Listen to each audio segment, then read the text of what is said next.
আচ্ছা দর্শক সকলকে আমন্ত্রণ জানাচ্ছি প্ল্যানেটারি হেলথ একাডেমি সুরক্ষায় প্রতিদিনের আজকের আয়োজনে। একটি দেশের উন্নয়নের অন্যতম বড় সূচক হচ্ছে ওই দেশের স্বাস্থ্য ব্যবস্থা এবং জনগণের স্বাস্থ্যের অবস্থা। বর্তমান সরকার ক্ষমতা আরোহণের মাত্র কয়েকদিনের ভেতরে সুস্বাস্থ্যের বাংলাদেশ নামে একটি নতুন উদ্যোগ ঘোষণা করেছে। এটি কি একটি স্লোগান নাকি এর পেছনে গভীর কোনো দর্শন আছে, কোনো কর্মপরিকল্পনা আছে? আজকে আমরা সেই বিষয়ে কথা বলবো, জানবো বাংলাদেশের ভবিষ্যৎ স্বাস্থ্য ব্যবস্থার রূপরেখা নিয়ে। আমাদের আজকের আলোচ্য বিষয় কেমন হবে সুস্বাস্থ্যের বাংলাদেশ, এ বিষয়ে কথা বলার জন্য দুজন বিশেষজ্ঞ আমাদের সাথে যুক্ত হচ্ছেন। চলুন তাদের সাথে আলাপচারিতায় যাই। আমাদের সাথে আছেন ডক্টর জিয়াউদ্দিন হায়দার, তিনি সাবেক সিনিয়র হেলথ স্পেশালিস্ট বিশ্বব্যাংক এবং উপদেষ্টা বিএনপির চেয়ারপারসন। ডক্টর জিয়াউদ্দিন হায়দার, স্বাগত আমাদের প্রোগ্রামে। অনেক ধন্যবাদ আজকে দাওয়াত দেওয়ার জন্য। ধন্যবাদ। আছেন ডক্টর জহিরুল ইসলাম, জনস্বাস্থ্য এবং স্বাস্থ্য ব্যবস্থা বিশেষজ্ঞ। ডক্টর জহিরুল ইসলাম, স্বাগত আমাদের অনুষ্ঠানে। ধন্যবাদ মুশতাক এবং চ্যানেল 24 এর দর্শকদের। ডক্টর জিয়াউদ্দিন হায়দার, আপনার অনেকগুলো পরিচয়, কিন্তু আজকে আমরা একটি পরিচয় এখানে তুলে ধরছি। আপনি উপদেষ্টার বিএনপি চেয়ারপারসন এবং আমরা যারা আপনাকে আগে থেকে জানি, বাংলাদেশের স্বাস্থ্য ব্যবস্থা নিয়ে আপনি গভীরভাবে কাজ করেছেন দীর্ঘ সময় ধরে, এবং বিশ্বব্যাংকে যখন ছিলেন তখন থেকে আপনি দেশের স্বাস্থ্য ব্যবস্থা এবং আন্তর্জাতিক স্বাস্থ্য ব্যবস্থা নিয়ে আপনি অনেক কিছুর সাথে যুক্ত ছিলেন। এবং সুস্বাস্থ্যের বাংলাদেশ যে উদ্যোগগুলো ঘোষণা হচ্ছে, আপনি কিন্তু তার অন্যতম কারিগর বটে। এই সব কিছু সহ আজকে একটু জিজ্ঞেস করব যে এই যে সুস্বাস্থ্যের বাংলাদেশ, এই যে নতুন উদ্যোগটি আসলো, এটা কি হঠাৎ করে আসা নাকি বিএনপির যেই ম্যানিফেস্টো ছিল নির্বাচনের সময়, যেই কর্মপরিকল্পনা ঘোষণা করা হয়েছিল তার সাথে সম্পর্কিত একটি সুনির্দিষ্ট কর্মপরিকল্পনা? আমি প্রথমেই বলবো যে বাংলাদেশের স্বাস্থ্য ব্যবস্থা তো আসলে প্রায় ধ্বংসপ্রায়, এবং এই ধ্বংস স্তূপ থেকে এই স্বাস্থ্য ব্যবস্থাকে যদি নিজের পায়ে দাঁড় করাতে হয়, এই চিন্তাভাবনা আসলে শুরু হয়েছে বেশ আগেই। এবং চিন্তাভাবনা শুরু করেছেন মূলত আজকে যিনি আমাদের প্রধানমন্ত্রী, প্রাইম মিনিস্টার তারেক রহমান। উনি এখন থেকে আমি বলবো যে প্রায় 11-12 বছর আগে থেকেই উনি এই চিন্তাভাবনাগুলো শুরু করেছেন। এবং চিন্তার অনেকটা যে ওনার ভিতরে চিন্তা এসেছে তার একটা বড় কারণ ছিল, উনি যখন 2001 থেকে 6 সালে বাংলাদেশের বিভিন্ন প্রান্তে ঘুরে বেরিয়েছেন, বিভিন্ন ইউনিয়ন পর্যায়ে, গ্রাম পর্যায়ে ঘুরে বেরিয়েছেন, উনি বোঝার চেষ্টা করেছেন মানুষের খুব কাছ থেকে যে সমস্যাগুলো কী কী। তো আজকে আপনি ম্যানিফেস্টোটা দেখছেন, এই কাজটা আমরা শুরু করেছি আমি বলবো প্রায় বছরখানিক আগে। স্বাস্থ্যের উপরে একটা স্পেশাল টিম জনাব তারেক রহমান তৈরি করে দেন, আমি এই টিমকে নেতৃত্ব দিয়েছি। আমরা প্রথমে বোঝার চেষ্টা করেছি যে আসলে আমাদের স্বাস্থ্য ব্যবস্থার মূল চ্যালেঞ্জগুলো কী কী, বটল নেক্সগুলো কী কী, এবং বিএনপি যদি সরকার পরিচালনার দায়িত্ব নেয় তাহলে পরে আমরা 5 বছরে কোন কোন বটল নেকগুলোকে অ্যাড্রেস করতে পারবো এবং স্বাস্থ্য ব্যবস্থাকে আমরা কিভাবে একটা পর্যায়ে নিয়ে যেতে পারবো, যাতে করে মানুষের সাথে স্বাস্থ্য ব্যবস্থার যে একটা ল্যাক অফ ট্রাস্টের সম্পর্ক তৈরি হয়েছে। কারণ মানুষ বিশ্বাস করে না যে একটা হাসপাতালে গেলে বা একটা স্বাস্থ্য প্রতিষ্ঠানে গেলে পরে সঠিকভাবে চিকিৎসা পাওয়া যাবে। এই ট্রাস্টকে ফিরিয়ে আনার জন্য কি করা যায়, এই চিন্তাভাবনা আমরা অনেক আগেই শুরু করেছি। তো খুব সংক্ষেপে যদি বলি, ম্যানিফেস্টোর মধ্যে আমরা শুধুমাত্র প্রায়োরিটাইজড কিছু আইটেম রেখেছি, কিন্তু আমাদের টিম আমরা মিলে প্রায় 25টা রিফর্ম ওরিয়েন্টেড প্রোগ্রাম আমরা আইডেন্টিফাই করেছি। আচ্ছা। এবং এই প্রোগ্রামগুলো শুরুতে আমাদের দেশে হেলথ ফাইন্যান্সিং নিয়ে সমস্যা আছে, কিভাবে আমরা স্বাস্থ্যে অ্যালোকেশন বাড়াতে পারবো, কিভাবে আমরা এই এক্সপেন্ডিচার এফিসিয়েন্সি বাড়াতে পারবো, বিভিন্ন হসপিটালে, বিভিন্ন স্বাস্থ্যকেন্দ্রে আমরা কিভাবে বাজেট অ্যালোকেশন করবো, এগুলো নিয়ে আমরা ডিটেইল আমরা পরিকল্পনা করেছি। আমাদের হেলথ গভর্নেন্সে অনেক সমস্যা আছে, আমাদের ইনকোঅর্ডিনেশন আছে, স্বাস্থ্য মন্ত্রণালয়ের সাথে অধিদপ্তরের এখানে কোঅর্ডিনেশন সমস্যা আছে। আপনারা জানেন যে আমাদের ফ্যামিলি প্ল্যানিং এবং হেলথ দুইটা আলাদা ডাইরেক্টরেট, এখানে কোঅর্ডিনেশনের সমস্যা, ঢাকা থেকে শুরু করে গ্রাম পর্যায়ে পর্যন্ত সমস্যা আছে। তো এই ইনকোঅর্ডিনেশন সমস্যা আমরা কীভাবে অ্যাড্রেস করব, এগুলো নিয়েও আমরা বিশদ কর্মপরিকল্পনা তৈরি করেছি। আমাদের প্রাইমারি হেলথ কেয়ার তো হওয়া উচিত একটা দেশের স্বাস্থ্য ব্যবস্থার মূল ফাউন্ডেশন। আমাদের দেশে এখন পর্যন্ত শহরাঞ্চলে সরকার লেড, গভর্নমেন্ট লেড কোনো রকম প্রাইমারি হেলথ কেয়ার সিস্টেমই এখন মধ্যে দাঁড়া করাতে আমরা পারিনি। গ্রামে বিভিন্ন ইউনিয়নে স্বাস্থ্যকেন্দ্র করা হয়েছিল, বিগত সরকারে কমিউনিটি ক্লিনিক করা হয়েছে, কিন্তু এগুলো অপরিকল্পিত। একটা কম্প্রিহেন্সিভভাবে, যাতে করে দেশের শহরের, গ্রামের, পাহাড়ের, সমতলের প্রত্যেকটা মানুষ সমানভাবে প্রাইমারি হেলথ কেয়ার যে অ্যাক্সেস পাবে, এরকম কোনো কম্প্রিহেন্সিভ সিস্টেম আমাদের দেশে এখন পর্যন্ত আমরা তৈরি করতে পারিনি। তো সেই নিয়ে আমরা কর্মসূচি তৈরি করেছি, আমরা প্রাইমারি হেলথ কেয়ার কীভাবে স্ট্রেনথেন করব, সবার দোরগোড়ায় আমরা স্বাস্থ্য ব্যবস্থাকে পৌঁছায় দেবো। এবং মূল কথা হলো যে স্বাস্থ্যকে ট্রিটমেন্ট সেন্ট্রিক যে অ্যাপ্রোচ, যেটা আমাদের দেশে হয়ে আসছে বছর পর বছর, সেখান থেকে আমরা কীভাবে প্রিভেন্টিভ সেন্ট্রিক এবং প্রমোশন সেন্ট্রিক করব, এই নিয়ে আমরা যথেষ্ট কর্মপরিকল্পনা তৈরি করেছি। এরপরে আমরা উপজেলা, আমাদের যে হেলথ কমপ্লেক্সগুলো আছে, জেলা হসপিটালগুলো আছে, আপনারা জানেন যে ডাক্তাররা উপজেলা হেলথ কমপ্লেক্সে থাকে না। এখানে যেসব রোগের চিকিৎসা হওয়ার কথা সবগুলো রোগের চিকিৎসা হয় না। যদি জেলাতে সদর হাসপাতালে যাই, সেখানে টার্সিয়ারি লেভেলে চিকিৎসা হওয়ার কথা, কিন্তু সেখানে হয় না। সেখানে হিউম্যান রিসোর্সের সমস্যা আছে, ইকুইপমেন্টের সমস্যা আছে, ইনফ্রাস্ট্রাকচারের সমস্যা আছে।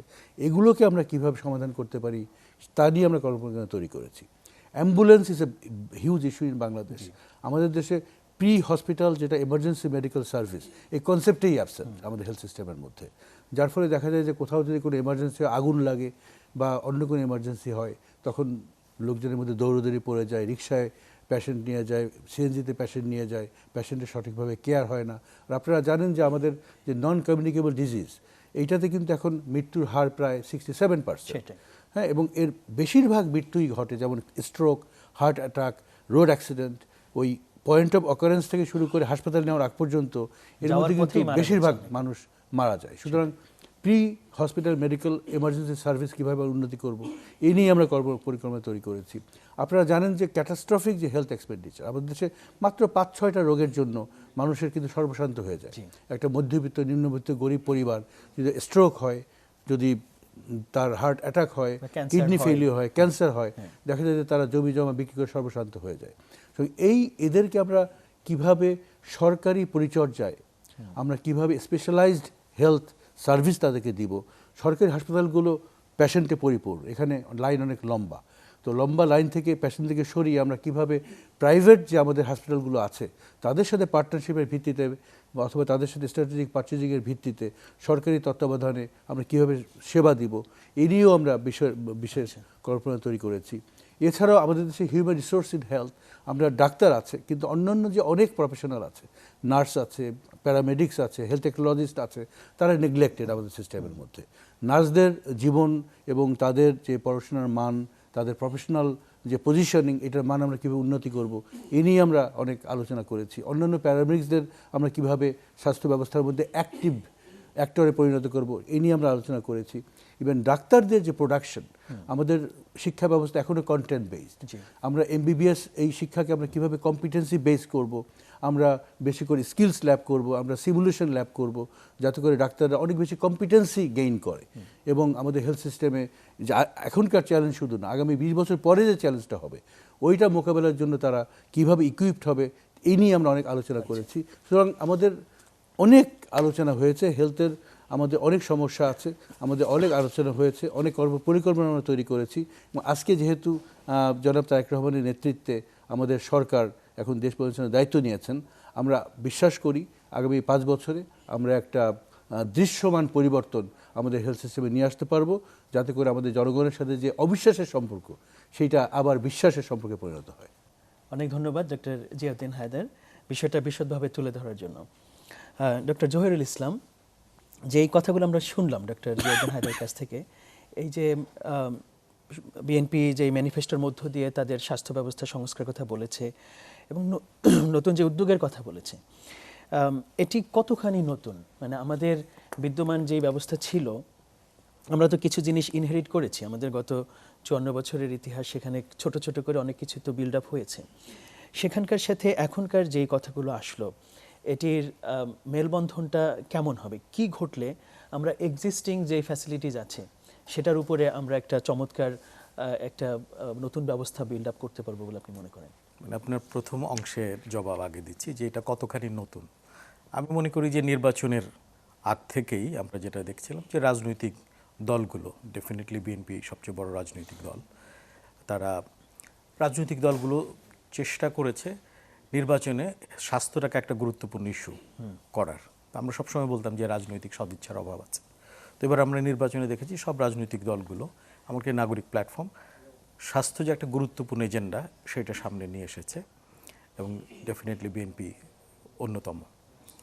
দ্বিতীয়ত হচ্ছে যে বিএনপির এই জায়গায় আমি বিশেষভাবে বলবো যে আমাদের যে চিকিৎসা কেন্দ্রিক স্বাস্থ্যসেবার যে ধারণা, সেখান থেকে একটা কম্প্রিহেন্সিভ স্বাস্থ্যসেবা যেটা একেবারে প্রাইমারি প্রিভেনশন থেকে শুরু করে একেবারে আমি বলবো যে অর্থাৎ পাবলিক হেলথ সেন্ট্রিক করার চেষ্টা করেছে।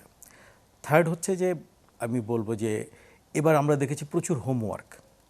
আপনি জিয়া ভাইয়ের কথা শুনেই বুঝতে পেরেছেন যে অর্থাৎ রাজনৈতিক দলগুলো তাদের যে বিশেষজ্ঞ, এবং সেটা শুধুমাত্র ডাক্তার না, যারা পাবলিক হেলথ বিশেষজ্ঞ, যারা হেলথ সিস্টেম স্পেশালিস্ট, তাদেরকে সামনে নিয়ে এসেছে। তো এটা কিন্তু বিরাট মাইন্ড শিফট, আমি বলবো যে মাইন্ডসেট শিফট, সেটা খুবই গুরুত্বপূর্ণ এবং যার ফলে যে ডিটেইল হোমওয়ার্কিং সেটা কিন্তু আমরা দেখেছি। 4 নম্বর হচ্ছে যে আমাদের স্বাস্থ্য অর্থায়ন একটা বড় বিষয়। সেই জায়গায় আমরা দেখেছি সব রাজনৈতিক দলগুলো অ্যাটলিস্ট স্বাস্থ্য খাতে অর্থ বরাদ্দ বাড়ানো উচিত, এই জায়গায় কিন্তু কম বেশি সবাই অ্যাগ্রি করেছে এবং বিএনপি 5% যে জিডিপির পর্যায়ক্রমে তারা স্বাস্থ্য খাতে বরাদ্দ নিয়ে যাবে।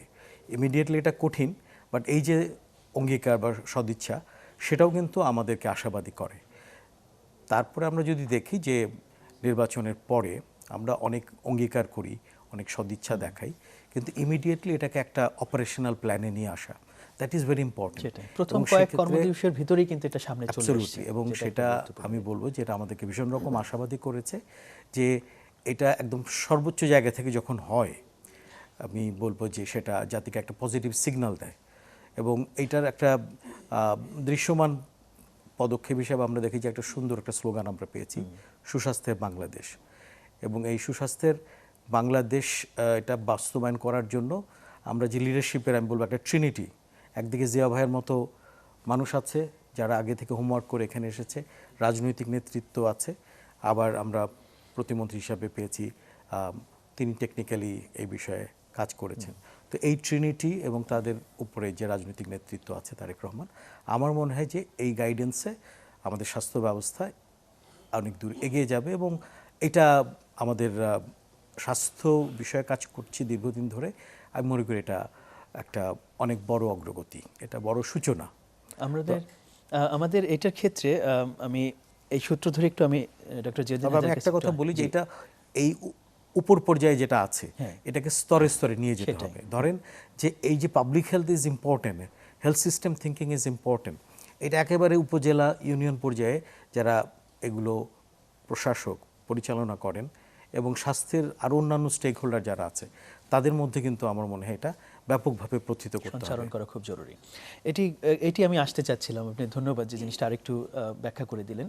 ডক্টর জিয়াউদ্দিন হায়দার, প্রত্যেক সরকারই কিন্তু এসছে যতবার, সবাই কিন্তু বলেছে, মুখে আমরা অনেক ভালো কথা কিন্তু শুনেছি বিভিন্ন সময়, কিন্তু যখন এটা বাস্তবায়নের দিকে গিয়েছে তখন আমরা দেখছি যে নানান রকমের ঘাত প্রতিঘাত, বিভিন্ন জায়গায় প্রতিশ্রুতির ভঙ্গ ঘটেছে, অনেক সময় আশা ভঙ্গ হয়েছে আমাদের সাধারণ মানুষদের।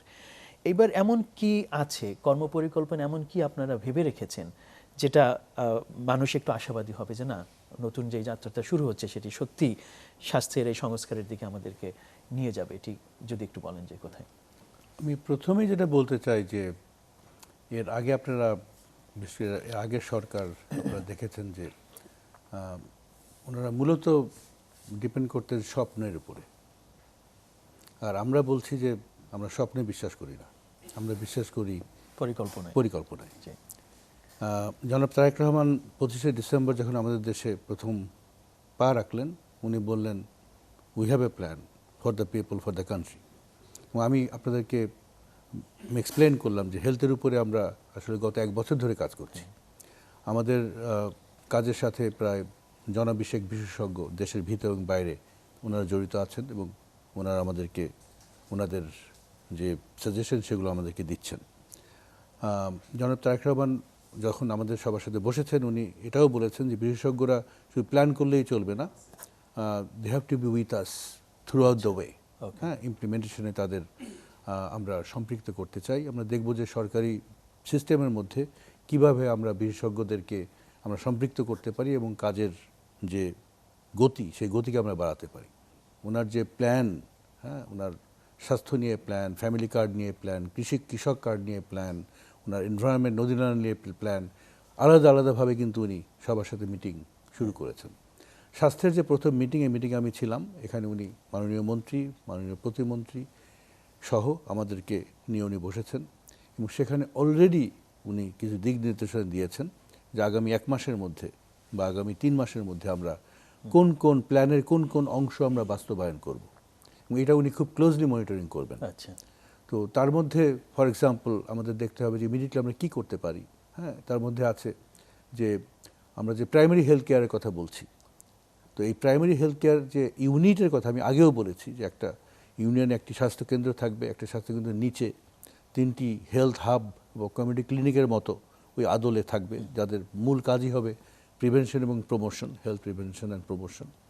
আর তার নিচে থাকবে এক একটা হেলথ হাবের সাথে থাকবে 3 জন করে কমিউনিটি হেলথ ওয়ার্কার। সো এইটা আমরা অলরেডি কাজ শুরু করেছি যে বাংলাদেশের কোথায় কোথায় কতটা বিভাগে বা কতটা জেলায় আমরা এইটার বাস্তবায়ন আগামী কয়েক মাসের মধ্যেই আমরা করতে পারবো। যেখানে ইনফ্রাস্ট্রাকচার অলরেডি আছে ওগুলোকে ফাংশনাল করা, সো প্রাইমারি হেলথ কেয়ার ইউনিটগুলোকে ফাংশনাল করা, এই কাজগুলো আমরা ইমিডিয়েটলি শুরু করে দিচ্ছি। উপজেলাতে এবং অন্যান্য সব হাসপাতালে একটা বড় সমস্যা অনেক অনেক বছর যে ডাক্তার সাহেবরা থাকেন না। তো সেখানে কেন থাকেন না, হ্যাঁ, এটা নিয়ে আমরা কিছুটা ইনডেপথ অ্যানালিসিস করেছি। আমরা আরও একটু দেখতে চাই এবং কীভাবে ওনারা থাকবেন, হ্যাঁ, এবং তার জন্য আমরা গভর্নেন্সকে কীভাবে আমরা ঢেলে সাজাতে পারি, হেলথ গভর্নেন্স, এই নিয়ে আমরা অলরেডি চিন্তাভাবনা শুরু করেছি, কাজ শুরু করেছি। সো আমরা যেসব প্ল্যানের কথা, যেমন আরেকটা বড় ব্যাপার, বড় সমস্যা মেডিকেল ওয়েস্ট ম্যানেজমেন্ট। আমাদের ক্রস ইনফেকশন খুব কমন। আপনারা দেখবেন যে একজন বৃদ্ধ ব্যক্তি বা একজন আপনার যারা খুব রোগ শোকে ভুগছেন, হাসপাতালে গেলে পরে তাদের নতুনভাবে ইনফেকশন দেখা দেয়, অ্যান্টিবায়োটিক রেজিস্ট্যান্ট ইনফেকশন দেখা দেয়। এটার বড় একটা কারণ হলো সেখানে পরিষ্কার পরিচ্ছন্নতা এবং বিশেষ করে মেডিকেল ওয়েস্ট যে ম্যানেজমেন্ট, এটা সঠিকভাবে হচ্ছে না। এটা কীভাবে আমরা করতে পারি ইমিডিয়েটলি, এই কাজটাও আমরা শুরু করছি। আমরা পাইলটভাবে শুরু করব, আমরা সেখান থেকে শিখব এবং খুব দ্রুত সেগুলোকে আমরা কীভাবে স্কেল আপ করতে পারি, বড় বড় হসপিটাল থেকে শুরু করে নিচের দিকে, সেগুলো আমরা দেখছি। সুতরাং যেহেতু as a team we have been working for long and we have a team, we have a plan, আমাদের একটা প্ল্যানও আছে, আমাদের পরিকল্পনা আছে, আমাদের টাকার যোগান কীভাবে হবে তা নিয়েও আমরা কাজ করেছি। যে বর্তমানে যে আমাদের বাজেট, সেখানে আমাদের কতটুকু ফিসক্যাল স্পেস আছে, আমাদের কতটুকু নতুন টাকা সেখানে যোগ করতে হবে, আমাদের কোথায় কোথায় বাজেটে ইনএফিসিয়েন্সি আছে, এক্সপেন্ডিচার ইনএফিসিয়েন্সি কোথায় কোথায় আছে, সেগুলোকে আমরা কিভাবে দূর করতে পারি, আমার অ্যালোকেটিভ ইফিসিয়েন্সি কোথায় কোথায় আছে, আমি কিভাবে অ্যালোকেশনগুলোকে আরও এফিসিয়েন্ট করতে পারি, এই কাজগুলো যদি আমরা সঠিকভাবে করতে পারি, আমরা মনে করি যে 180 দিনের প্রোগ্রাম বা হয়তো 1 বছরের মধ্যে আমরা একটা দৃশ্যমান পরিবর্তন বাংলাদেশের জনগণকে আমরা দেখাতে পারবো এবং তাদের বিশ্বাস আমরা অর্জন করতে পারবো। অনেক ধন্যবাদ ডক্টর জিয়াউদ্দিন হায়দার। আসলেই এই যে বিস্তারিত যে ধাপগুলো আপনি বললেন, সেটি কিন্তু আমাদেরকে আশাবাদী করছে। আমি ডক্টর জহিরুল ইসলাম, এই যে আমরা একটা বর্ণনা শুনলাম এবং যে পরিকল্পনার কথা শুনলাম, মনে হচ্ছে যে হঠাৎ করে কোনো একটা স্লোগান কিন্তু এটা না, হঠাৎ করে কোনো একটা কিছু বলার জন্য বলা না।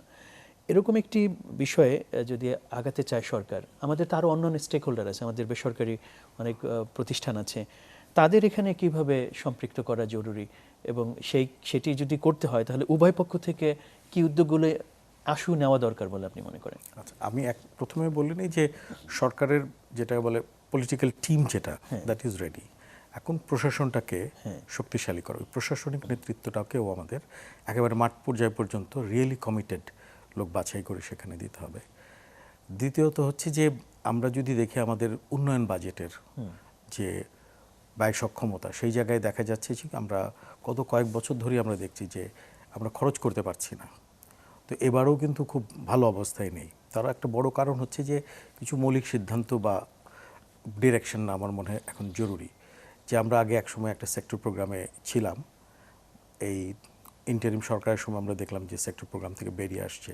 তো এখন সরকার কি মানে পুরনো সেক্টর প্রোগ্রামে যাবে, নাকি সেক্টর প্রোগ্রামকে অতিক্রম করে সে নতুন পোস্ট সেক্টর প্রোগ্রাম একটা রিয়ালিটিতে সে প্রবেশ করবে? তো সেইটা জন্য আগে যেমন অপারেশনাল প্ল্যান ছিল খরচের রাস্তা, তার আগে ছিল ডিপিপি। তো এখন সরকার কোন পদ্ধতিতে যাবে, কারণ তাকে খরচ করতে গেলে এই এভিনিউগুলো লাগবে। তারপর হচ্ছে সে কি কিছু ডিসেন্ট্রালাইজেশন, ফিনান্সিয়াল ডিসেন্ট্রালাইজেশনে যাবে কিনা, গেলে আবার সেখানে দুর্নীতি দমনটা কিভাবে হবে, এই জায়গাগুলো তাকে ভাবতে হবে। কারণ খরচ একটা বড় ইস্যু হেলথের ক্ষেত্রে 30% বাজেট প্রায় ফেরত যায়। তাহলে সেই বাজেটটা যাতে ফেরত না যায়, আমরা যথাযথভাবে ব্যবহার করতে পারি, তাহলে সেই ফিনান্সিয়াল যে ডেপথ অফ নলেজ যেটা মাঠ পর্যায়ে কাজ করছে তাদেরকে এটাই করতে হবে। নতুন 1 লক্ষ স্বাস্থ্যকর্মী নিয়োগ করা হবে, সেটা যেন মেধাভিত্তিক এবং কমিটমেন্টের জায়গা সেটা দরকার। তারপরে যে পরিকল্পনাটা হয়েছে সেই ক্ষেত্রে আমি মনে করি একটা যেমন সময়ে মাসওয়ারি এটা হতে পারে, যেটা রেগুলার মনিটর করা। 2 নাম্বার হচ্ছে যে এটা আবার স্পেশাল প্ল্যানিং। এক অর্থে যদি বলি যে লোকাল লেভেল প্ল্যানিং, আমার ইউনিয়ন পর্যায়ে, আমার উপজেলা পর্যায়ে, সেখানেও একটা পরিকল্পনা থাকতে হবে এই 100 দিনের যে পরিকল্পনা বাস্তবায়ন করা, তারপরে সেটাকে দৃশ্যমান করা। কারণ এখনকার পলিটিক্সে অপটিক্স ইজ ভেরি ইম্পর্টেন্ট। তাহলে এটাকে ডকুমেন্ট করা, রেকর্ড করা, অডিও ভিজুয়ালি সেটা জনগণের সামনে হাজির করা, সেটা আছে। প্লাস জনগণ যেন অনুভব করে তারা এটা সুফল পাচ্ছে। তাহলে অনেকগুলো কাজ, কিন্তু সেটার জন্য কিন্তু আবার জনগণের সাথে কিন্তু একটা সোশ্যাল মোবিলাইজেশন লাগবে ব্যাপকভাবে। যে জনগণকে যে আমি প্রিভেনশনের যে মেসেজটা দিতে চাচ্ছি তারও দু একটা কিন্তু আমার দৃশ্যমান করতে হবে। যে আমাদের এখানে ইমোবিলিটি আছে, তাহলে দৌড়ানো, হাঁটা, এই অভ্যাসগুলো বাড়ানো।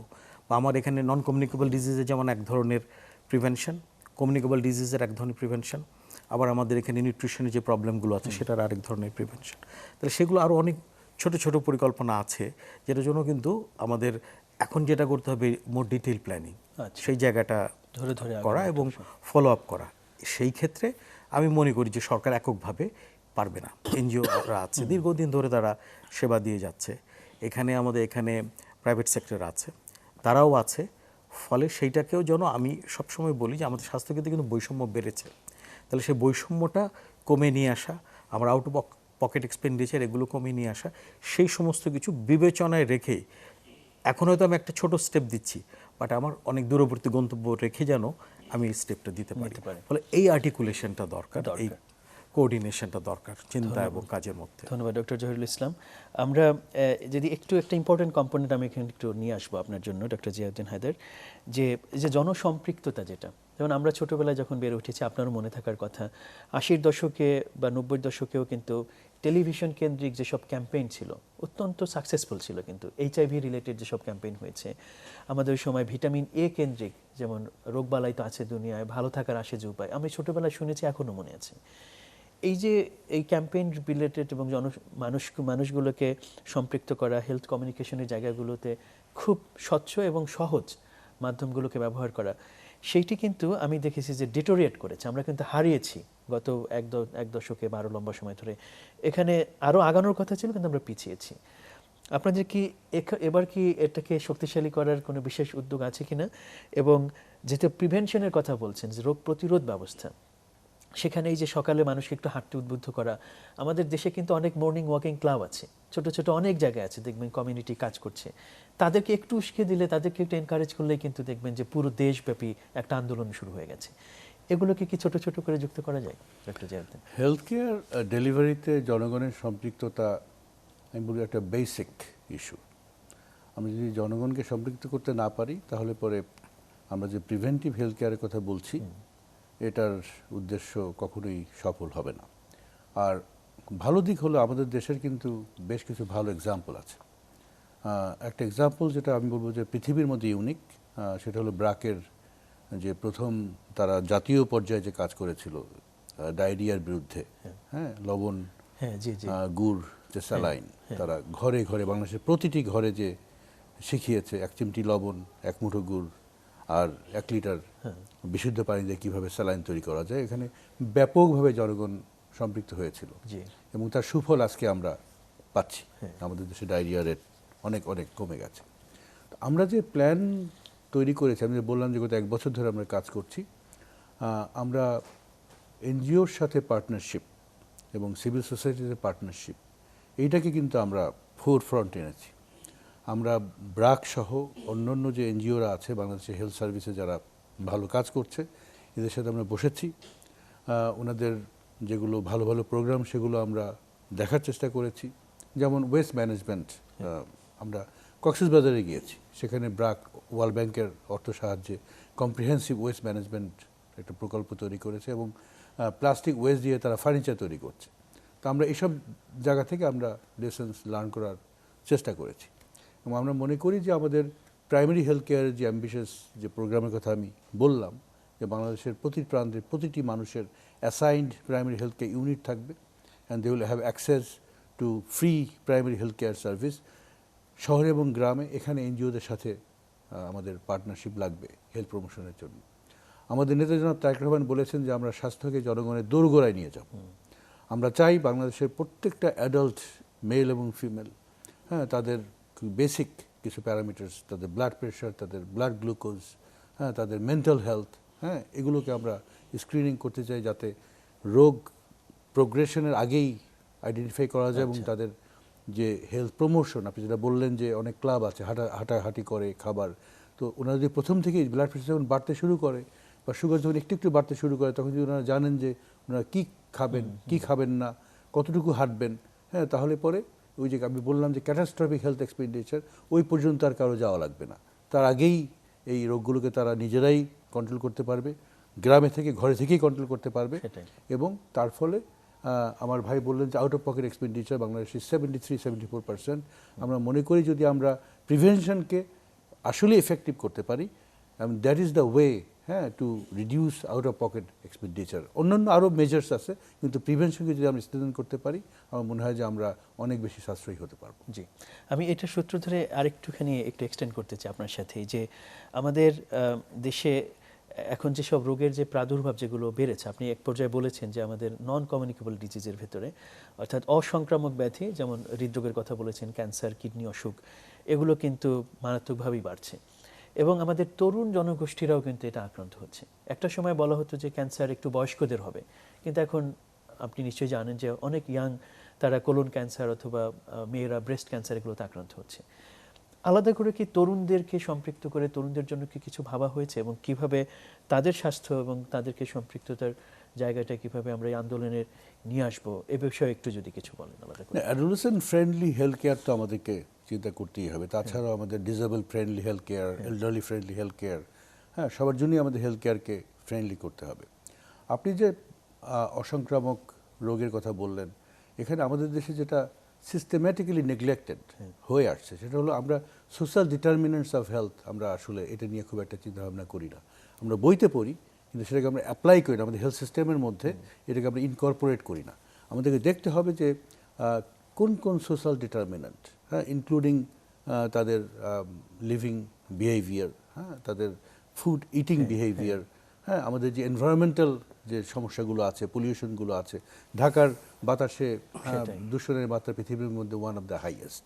হ্যাঁ, তো এইগুলোকে যদি আমরা হাত না দিই, তারপর আমি যে মেডিকেল ওয়েস্টের কথা বললাম, আমাদের জেনারেল যে ওয়েস্ট সারা বাংলাদেশ, আপনি গ্রামে যান, গ্রামের একটা বাজার থেকে শুরু করে ঢাকা শহরের যে কোনো বাজারে যান, আপনি দেখবেন যে waste management is a huge issue.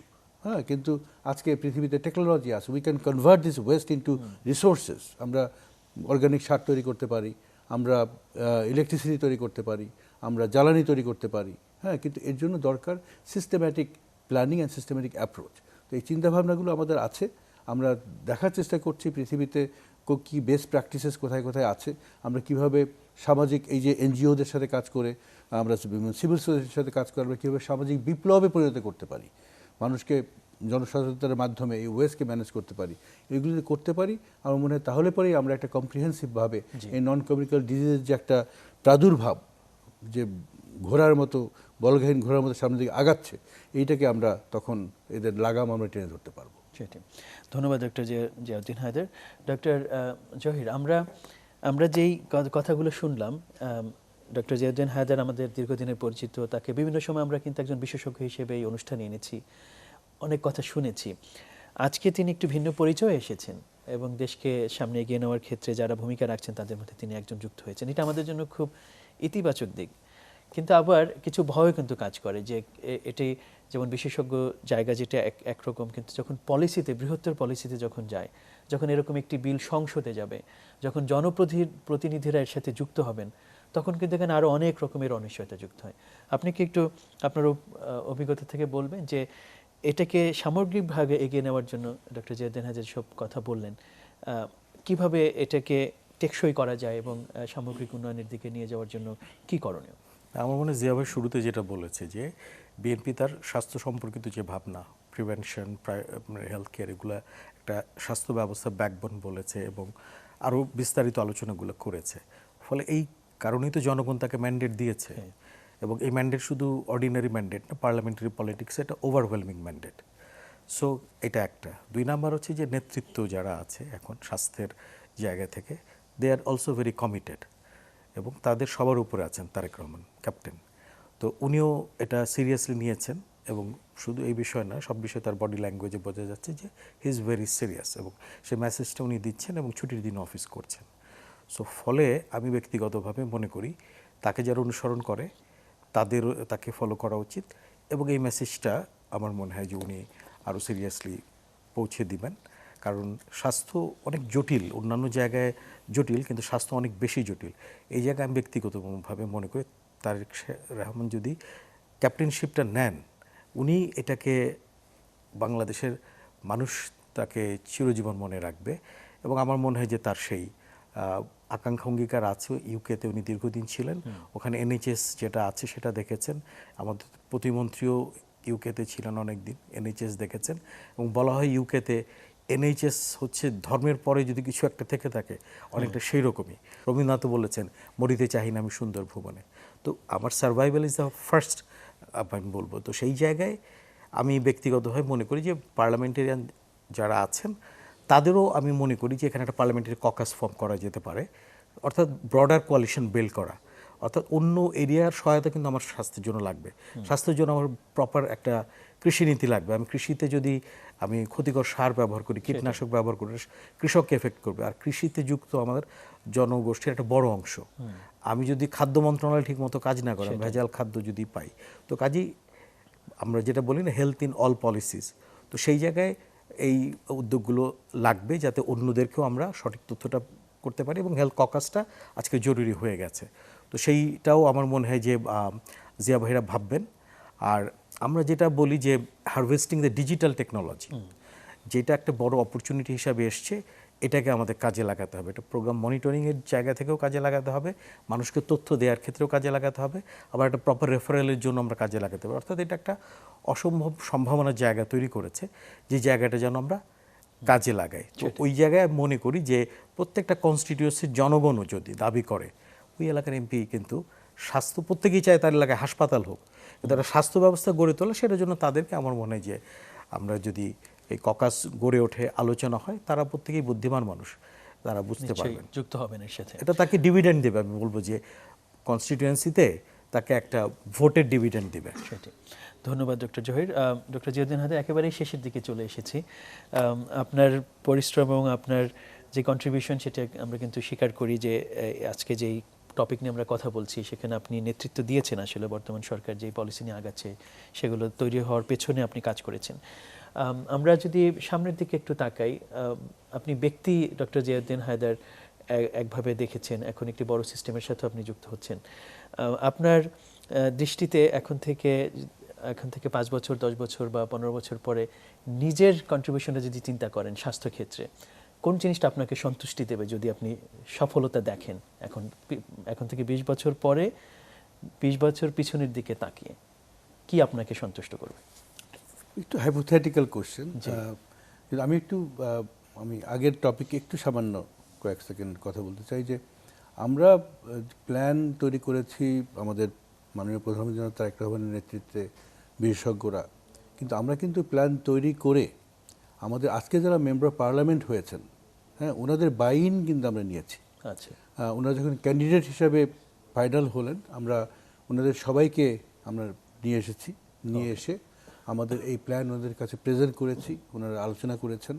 এটা আমি বলছি এই জন্য যে উনি পার্লামেন্টের ককাসের কথা বললেন, আমার মনে হয় যে ওটার যে হোমওয়ার্ক, এই হোমওয়ার্কটা আমরা তৈরি করে রেখেছি। এরকম না যে ওনাদের কাছে এটা একটা will come as a surprise. এছাড়াও যারা তারেক রহমানের বিভিন্ন বক্তৃতায় উনি কিন্তু স্বাস্থ্যের বিভিন্ন দিক নিয়ে উনি ইনডেপথ বক্তব্য দিয়েছেন এক একটা সমাবেশে। সুতরাং সবাই কিন্তু অলরেডি সেন্সিটাইজড, আমাদের জন্য কাজটা বেশ সহজ হবে। আমার ওই 20 বছরের কথা যদি বলেন, আমরা তো হেলথ ফর অল বলে আসছি, কিন্তু এইটা একটা আমার কাছে মনে হয় যে হেলথ রেটরিকে পরিণত হয়ে আমরা অনেক কথার কথা বলি। আমরা আসলেই দেখতে চাই যে হেলথ ফর অল। আমরা চাই যে বাংলাদেশের প্রতিটি মানুষ, নারী, পুরুষ, শিশু, হিন্দু, মুসলিম, বৌদ্ধ, খ্রিস্টান, পাহাড়ি, সমতলের মানুষ, তারা একই মানের প্রাথমিক স্বাস্থ্যসেবাতে তার অ্যাক্সেস থাকবে তাদের বিনা পয়সায়। এইটা হলো আমাদের একটা বড় আমি স্বপ্নের কথা বলবো না, আমাদের পরিকল্পনা যা আমরা চাই আমাদের দেশের যে আজকে আউট অফ পকেট এক্সপেন্ডিচার যেটা আছে 73-74%, এইটা অন্তত 30-35% মধ্যে কমে আসুক। এইটা আমরা করার জন্য দৃঢ় প্রতিজ্ঞ। হেলথের যে বাজেট 5% করে বলেছে জিডিপির, হ্যাঁ, এইটা সহজ না আমাদের মতো দেশে, আমাদের রিসোর্স কনস্ট্রেন্ট আছে, কিন্তু আমরা চাই পর্যায়ক্রমে, হ্যাঁ, আমরা 4 বছরে না পারি 5 বছরের মাথায়, হ্যাঁ, আমরা এটাকে 5%-এ নিয়ে আসব। সবচেয়ে বড় যেটা আমি চাই 20 বছরের মধ্যে, আমি চাই যে এখন আমাদের দেশ থেকে বছরে $7-8 বিলিয়ন দেশের বাইরে চলে যায় চিকিৎসা সেবা নেওয়ার জন্য। মানুষ বাইরে যায় কারণ তারা এই সিস্টেমকে বিশ্বাস করে না। আমি চাই এটাকে রিভার্স করতে। আমি $7-10 বিলিয়ন ইনকাম করতে চাই। আমি চাই যে আমাদের যে পার্শ্ববর্তী দেশের মানুষ আছে, আমাদের দেশের মানুষ তো তার স্বাস্থ্যসেবা নেবেই বাংলাদেশ থেকে, কিন্তু আমাদের দেশের পার্শ্ববর্তী দেশগুলো আছে, নেপাল, ভুটান এবং ইন্ডিয়া আমরা বলতে পারি, বা অন্যান্য মায়ানমার আছে, তারা আমাদের দেশের স্বাস্থ্য সেবা নিতে আসবে, আমাদের কক্সবাজারের নৈসর্গিক সৌন্দর্য উপভোগ করবে, তার সাথে সাথে তারা স্পেশালাইজ স্বাস্থ্যসেবা নেবে, তারা সুন্দরবনে যাবে, পৃথিবীর সবচেয়ে বড় ম্যানগ্রোভ, তারা উপভোগ করবে, তার সাথে সাথে তারা স্বাস্থ্যসেবা নেবে। বাংলাদেশকে আমরা করতে চাই regional hub to access quality specialised medical service. এটাই আমাদের পাওয়ার জায়গা এখন থেকে 20 বছরের মধ্যে। অনেক ধন্যবাদ ডক্টর জিয়াউদ্দিন হায়দার, ডক্টর জহিরুল ইসলাম। যে স্বপ্নের কথাগুলো আসলো সেগুলো নিশ্চয়ই আপনাদের যোগ্য হাতে বাস্তবায়নের দিকে যাবে, সেই আশাবাদ আমরা ব্যক্ত করছি। ধন্যবাদ। অনেক ধন্যবাদ আজকে ডাকার জন্য, আমরা আলোচনা খুব উপভোগ করলাম। ধন্যবাদ মোশতাক, চ্যানেল 24-কে। দর্শক, শেষ করছি সুরক্ষায় প্রতিদিনের আজকের আয়োজন। যখনই সময়ের পরিক্রমায় আমরা একটা নতুন বাঁকে পৌঁছাই, আমরা কিন্তু নতুন করে আশাবাদী হই। আমরা ভাবি আমাদের মানুষের যে জনপ্রত্যাশা সেটা পূরণ হবে। আজকে আমরা কিন্তু সেই প্রত্যাশার কথা নতুন একটি সময়ে দাঁড়িয়ে শুনলাম।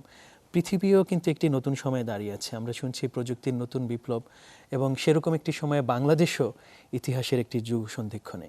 আমরা আশা করি আমাদের দেশে যারা নেতৃত্বে এসেছেন তাদের যোগ্য হাতে আমাদের স্বাস্থ্য ব্যবস্থার সেই প্রত্যাশিত পরিবর্তন হবে এবং মানুষ পাবে তাদের প্রত্যাশিত সেবা। সেই আশাবাদ রেখে আজকের মতো শেষ করছি আমাদের এই আয়োজন।